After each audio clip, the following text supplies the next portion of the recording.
perfectly interlocking polygonal blocks that have been shaped to intersect and connect without the use of any cement, any mortar. You can also see where less advanced stonework has been placed on top of it and around it. Again, evidence that the Bronze Age Inca discovered this ancient site and attempted to either preserve or add on to the original structure. The difference in stonework is so starkly contrasting that it would be irrational to claim these styles and skill differences came from the same people at the same time. I struggle with the rationale behind that. Please just whack that subscribe button with your finger right now. That's the best way to support me. Drop a comment below in the comment section, like the video, share the video online, but above all else, hit that subscribe button. Make sure you tickle that notification bell as well, otherwise YouTube doesn't send you the videos. Yeah, once again, here's a knob, but you know, the center of balance, if you were going to try to lift that up, why would you put it here? Yeah, exactly. And the majority of rocks don't even have nubs on this particular wall of the Sun Temple. So yeah, that's what I mean when, you know, the mainstream tries to say, oh, it's for lifting and hoisting. It's like, well, why are they not on every single block? Right. If it was for lifting and hoisting, surely they'd be on every single block.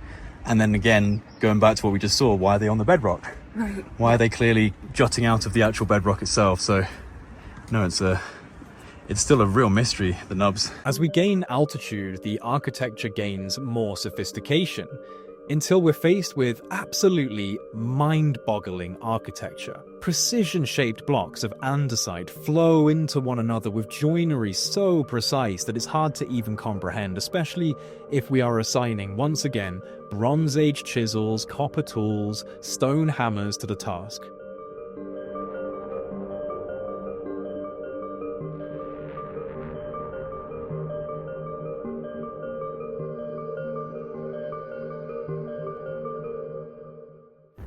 Work where we are at, actually, this is the temple entry door, because you can tell because it has a double door, and that's typically a sign that you're coming into a sacred site and into a temple. And so they leave the best work for the high temple work. And interesting enough, you see these knobs. Right now we don't really know how to interpret them. But perhaps this was some kind of braille system that was telling something important about the builders. Yeah, actually, that's a good point. Maybe they tell a story. Because what's the name of the native rope language? Kipu. Kipu. It's the Kipu. So, you know, the fact that that comes from this kind of culture, the idea of instead of using words and letters, they use like knots. Right. These could be knots in rock. Because you'll also see this at the Sun Gate when you're coming into Cusco. Yeah. Coming from the Lake Titicaca area. And right where you're going through the gate is where they have these knobs, and there's a lot of knobs. And it just seems to be at one section of the megalithic, and it's right when you're going through the portal or the gateway. Right. Gosh, this is crazy. You can't fit a human hair between some of these joints. How finely that is going into the adjacent rock. So the joinery is just absolutely perfect. Second to none. Perfect. It's perfect. It couldn't be more. Right. It is perfect. Definition of it. Definition of perfect. And clearly designed in my opinion, as an anti-seismic engineering. It's to resist earthquakes. It's to displace kinetic energy throughout the structure. Right. Any sort of like geological kinetic energy, it would transverse through all of the different angles and dissipate throughout the engineering itself. So it clearly was designed with that idea in mind, which makes me wonder why they would do that with that idea in mind. Did they have a foreknowledge, some sort of understanding of cycles on this planet, that they had to prepare for a cataclysm of some form? Yeah. Feels like they were preparing for something, maybe they didn't succeed. We have been here for a long time, and we may have been here with other beings as well. And maybe one's helping us out throughout history. I was just pointing this out, like right here. This, do you see this vitrification right here? Very smooth. As we see in places like Sacsayhuaman, this level of interconnecting polygonal blocks of solid andesite and diorite and granite would act as a form of kinetic dampener. What I mean by that is they would help in distributing force across the fortification rather than allowing force to concentrate into a local area and cause extreme damage. This type of architecture is designed to be incredibly resistant to damage. It is also in this area that we find a particularly strong concentration of the stone nubs, one of the most mysterious and yet simple looking oddities of the ancient world.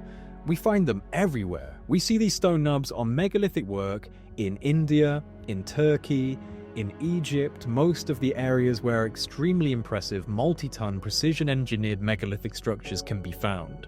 Stone nubs, stone protrusions such as these will also be found.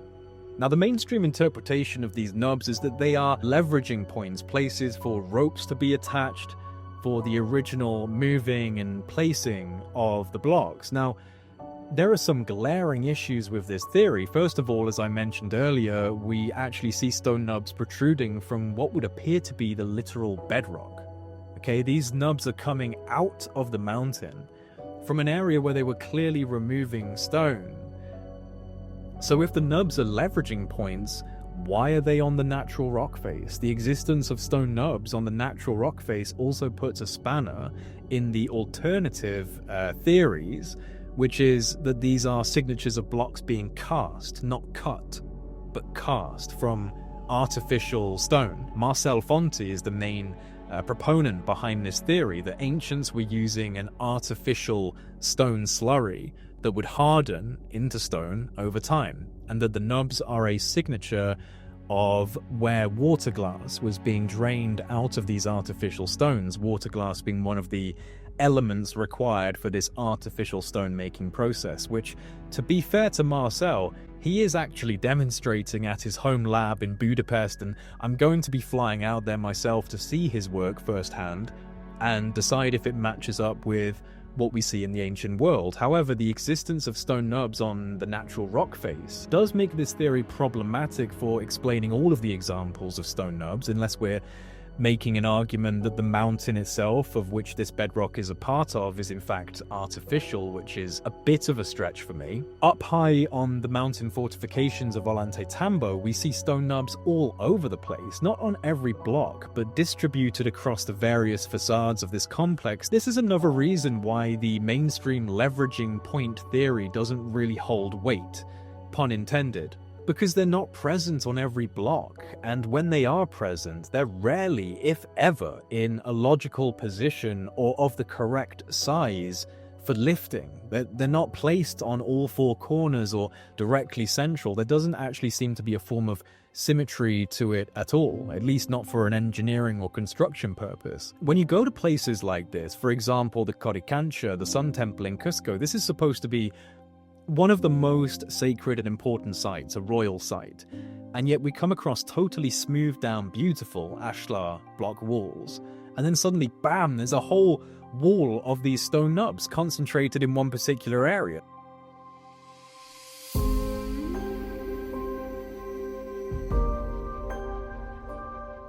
So I don't think that they're leveraging points.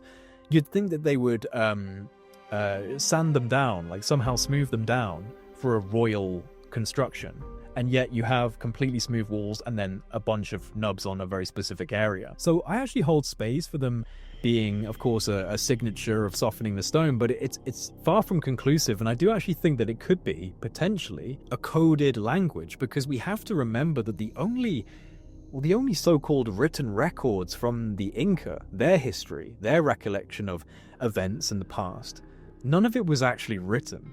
They had an incredibly strange form of symbolic language called quipu, which was literally different lengths of string in various colors with little knots tied into each string at different points, and this actually corresponded to data, to language. This is how they kept records of events, and there would be designated quipu readers in the Inca cultures. Now, this format was almost completely erased from Peruvian history due to the Spanish conquistadors who burnt the quipu. Fragments remained, and some Inca shamans were taken into the Spanish courts to read quipu, but for the most part, the entire recorded history of the Inca Empire was destroyed, burned by the Spanish, completely erased from modern memory. So a lot of the history that we get from ancient Peru is from oral tradition, from the Andean shamans, oral history, and also the retelling of that history through the chronicling of Spanish conquistadors who, let's be honest, would have applied their own bias to observing this history. So we have a very, very incomplete history of Peru. Perhaps these stone nubs are an even older form of quipu, where the knots are tied into stone, so to speak. Perhaps we're actually looking at the same type of coded language, but formed through stone rather than through string. It's just a thought. I don't know either way, and neither does the mainstream, and that's the important bit. It's all still a mystery. Stunning levels of precision joinery in stone that would defy all attempts from the Bronze Age to do this. This is where reality smacks you in the face a little bit. There is just no way these walls were created by a Bronze Age culture. Nothing about them is a demonstration of Bronze Age capabilities. Their existence is a direct contradiction to what could have been achieved at that time period with the extremely simple tools at their disposal.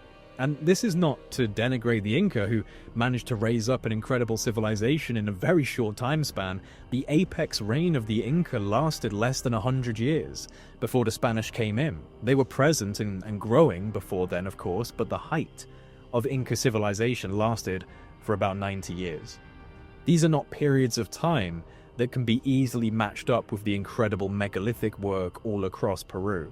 This is why we have to question the chronology. They were simply not around for long enough to be doing the type of work, especially because we can juxtapose this type of work with the work we know they were doing, the work surrounding Ollantaytambo and other sites, the simple stone, simple mortar using, easy to fabricate, not megalithic, not precision fitted, not multi-ton building projects. The differences are absolutely staggering when you compare the two. And a lot of the time it's very easy to compare the two because you've got megalithic right next to the simple stone structures. One of the most noticeable geometries incorporated into the design of these structures is the reverse trapezoid alcoves and windows. Here at Ollantaytambo, we see incredible examples of these shapes carved directly into the andesite and diorite stone, multiple times harder than the Bronze Age tools that we applied to their creation. And what's interesting is that you also see that these reverse trapezoid shapes were incorporated by the Inca into their own much simpler structures, which was a clear case of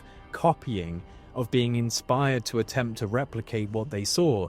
And they did replicate them, albeit in a much simpler form with less impressive structural integrity and using softer stones. Nevertheless, the Inca were clearly trying to recreate the work they discovered at Ollantaytambo.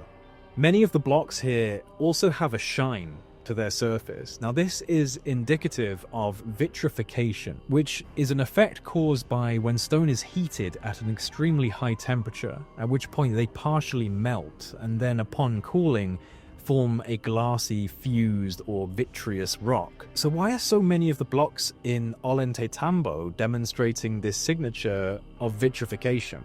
Did a high heat event impact this site? Because the temperature required for this far exceeds the explosive and heat potential of Spanish conquistadors with gunpowder. Okay, this requires heat on a far superior scale of intensity. This is something more akin to a major solar flare, and once again, inviting us to reconsider a far more ancient origin point for these incredible structures, potentially outlasting cataclysmic impacts on this planet over 12,000 years ago. As we approach the peak of Ollantaytambo, we're greeted by absolutely colossal slabs of rose quartz granite that we're supposed to believe were essentially rolled down the hillside towards the construction site. By the way, this area famously has very few trees, so log rolling is basically out of the question. How the mainstream models can claim these huge blocks of granite were quarried and then rolled or pushed down the hillside towards the building site. It's ridiculous.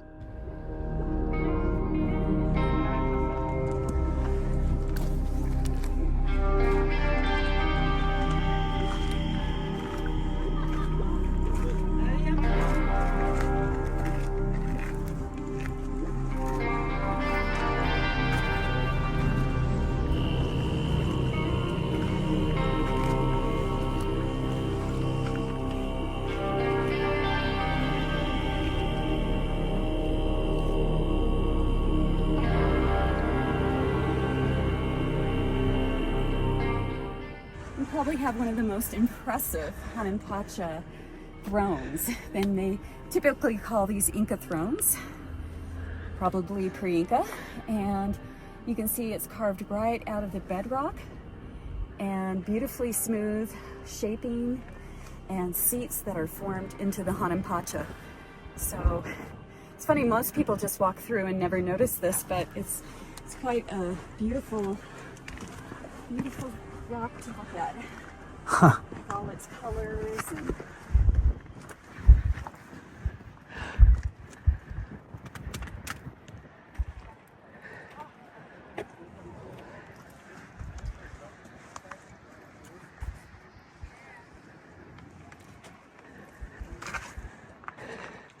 Not a bad place for a seat. yeah, what a view, right? It's super smooth, the seats, just like the rock we saw down below. I'll focus on because of the cut going all the way through, and you can really see it on the side. So we're not sure what kind of technology actually cut right through it. I mean, whether it was a high power saw or perhaps when it was soft, they could easily just slice it off. Slice it off, yeah. Wow, it goes all the way to here.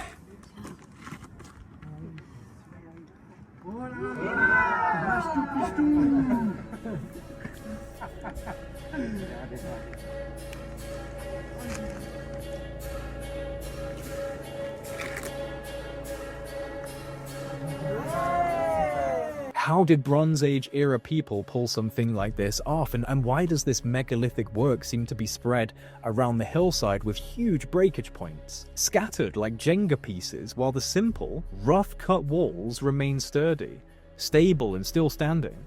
Basically, the weakest architecture outlived the strongest architecture. Now, if we're going to believe the Inca were responsible for all of this work, how do we explain the fact that inferior architecture showcases less damage than superior architecture? That right there is just a massive problem for the currently established chronology for these places. Look at this. And this is rose quartz granite by the look of it. Yeah. The size of these is just absolutely incomprehensible when you consider that they were having to lift them all the way up here. This is rose quartz granite. These blocks are absolutely gigantic, and they precision cut them and then lifted them all the way up and constructed this. Now look at what we are seeing in front of us now.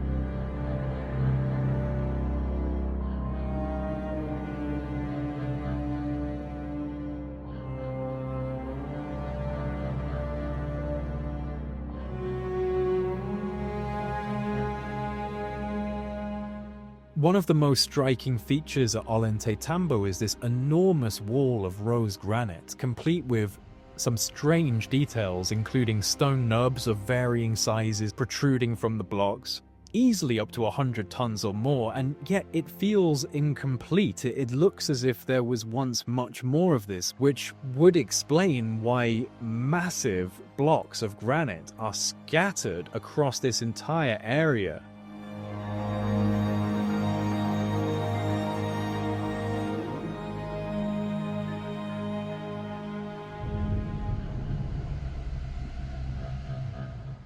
Is it possible that these extremely large blocks just happen to be able to resist whatever force caused the rest of the structure to be essentially blown apart?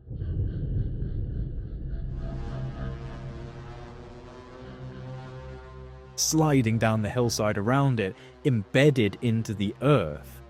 I just find this particular area to be fascinating because of the size and the precision on display, and it even looks as if some of the areas have been plastered on, a very strange feature that we do see in other sites of Peru.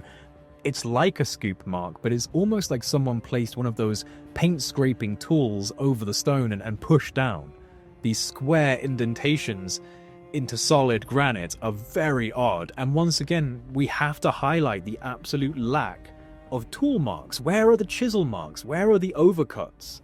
There is essentially zero evidence of the tool that's being used to fashion the blocks. And then look at these gigantic nubs. Oh my gosh. There is a belief that these were once, I don't know, it is said that this was a puma, but it's kind of hard to see that. It's hard to see that, yeah. But look at even how the wedges in between, look how perfectly they're fitted into the rock here. This is truly incredible. And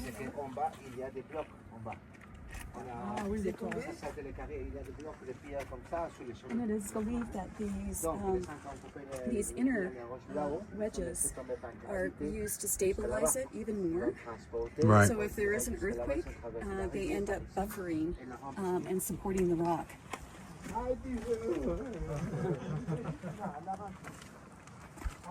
Les murs qu'on voit, c'est neuf, le mur. La rampe, c'est arrivé par ici. Là-bas.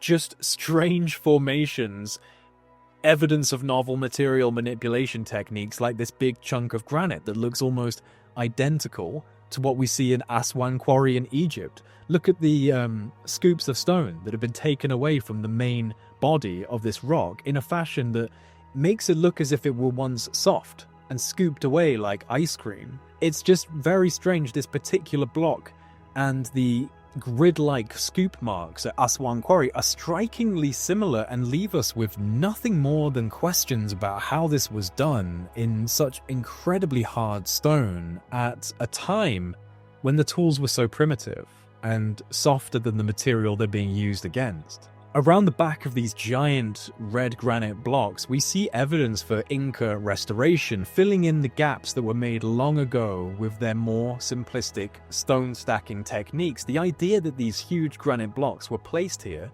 and then filled in with simple stones by the same people seems irrational when you look at the surviving elements of the megalithic work that seems to excel above all else in precision and size.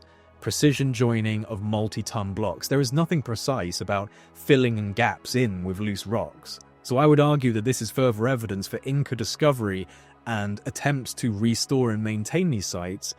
And it's again evidence that there was some form of major disruption, because where are the rest of the red granite blocks? They've clearly been moved apart, and you see these remains coming down the hillside. So many of them may have been blown away, leaving these gaps, which were then filled in by a later culture.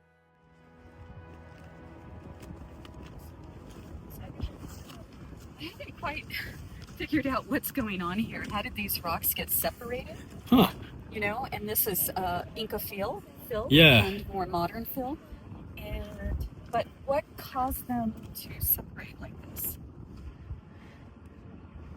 Yeah, because obviously these would have been fused together quite tightly, like the others around the corner. Right. As you can see, actually just here with this one, that's how they would have been joining. Very strong lateral force.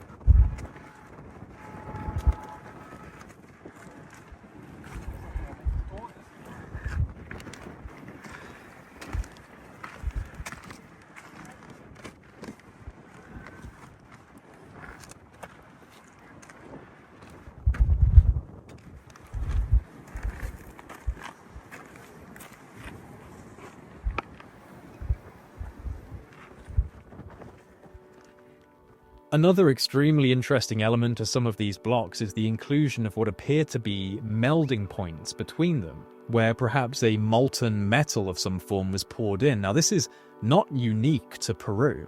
It's actually found across the ancient world, even at sites believed by the mainstream to be prehistoric, suggesting a method of joining blocks together with an anchor of some form between each one. Now, this is not something we see on every block. In fact, it's not that common at all to see this, even though we do find these examples across the world. It doesn't seem to be a standard practice on the stone building here. So it makes me wonder why these blocks? What is it about these blocks in particular that required what appears to be a form of anchor point? Is that it had it had its paired rock over here, Yeah, and it had fused them together through a binding agent, which would probably be metal.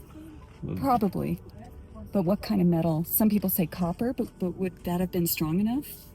Maybe bronze.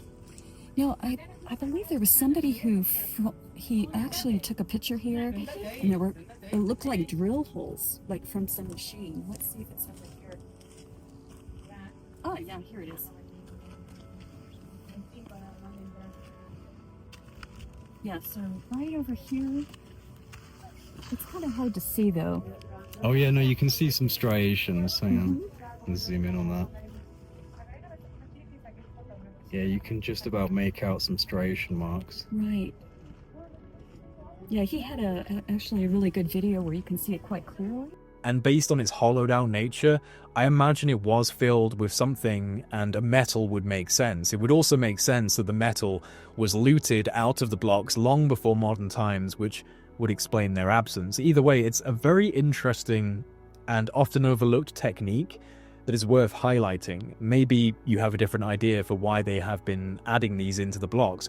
One thing I'll say is just an additional thought. The rose quartz granite being used is piezoelectric. It naturally produces electricity when placed under mechanical stress. So if this effect was in any way being exploited by the original builders, then the anchor point, the connecting node between the two piezoelectric blocks, may have been copper or gold. It might not have served as a structural reinforcement element, but as an electrical conduction feature that could interact with the piezoelectric effects of the granite. So that's just a thought to consider in the ether. I just noticed while looking back on the footage as well that this very large block of red granite also has niches carved into the ends of it, which could have been anchor points between blocks. So just thought I'd bring that up since I only just noticed it while reviewing the footage. Oh, it's a shame you can't go over there. You probably could if there's no security. I think that guy's a guide. He might say something, but... It's really interesting. I just noticed this. I haven't noticed that before, but that seems to be like an Audi knob that could fit into one of the niches. Yeah. And look at the rose quartz, how whatever it was pushed it out and it landed on these stone tiles. But you can really see the precision work right over here and right on these edges.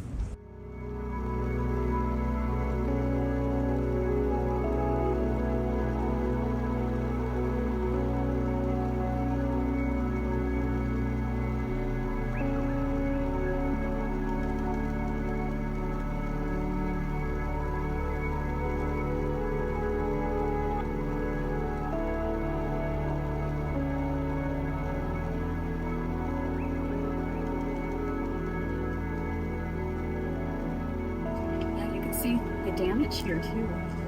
This is like it had some heat damage. And here's the original rock. So what did this? Is this just time that created this break of the rock? Yeah. It's like tiling for floors. Yeah. And they're very precisely cut. And so this might have been one of the foundations of the site. Right. And you can see now, after this destruction that hit and blew these stones away, the later culture of Inca built right on top. So this might have been just pure platform. Right. Still have vestiges of the Hanapacha over here in the megalithic. So. Oh yeah. It's like. Yeah, so it's kind of like the Hanapacha, then the megalithic is incorporated into that as a sign of respect, and then the Incas building on top of the megalithic as a sign of respect, and maybe also the Hanapacha, and it's layers and layers of history and architecture that is unfortunately still getting bundled all together into the same chronology, and I just don't think that's sensible at all. Doesn't make any sense. I mean, look at these blocks, and you cannot comprehend a Bronze Age civilization leveraging these. And yeah, and it is claimed like the Inca basically used ropes, but these had to come from the quarry over here. Right.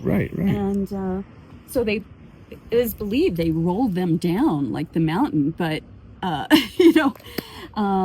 fact that we don't see much breakage The breakage we do see probably came from the catastrophe that jumbled these rocks and threw them everywhere.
As we near the top of Ollantaytambo, the megalithic work is replaced by almost entirely rough-cut, mortar-using walls. So this is a very clearly Inca construction at the crest of the megalithic complex. There are elements of what the locals call Hanampacha, which is the first world architecture, which almost exclusively is cut into the bedrock directly, and often demonstrates quite a sophisticated hydrological knowledge for channeling water through the stone, something that we'll see more evidence for when we get back down to the bottom of this site. But this is a very important area to showcase the stark differences. It's a lovely series of structures, but let's be honest, these structures don't hold a candle to the level of sophistication and advanced engineering represented by the megalithic work just below it.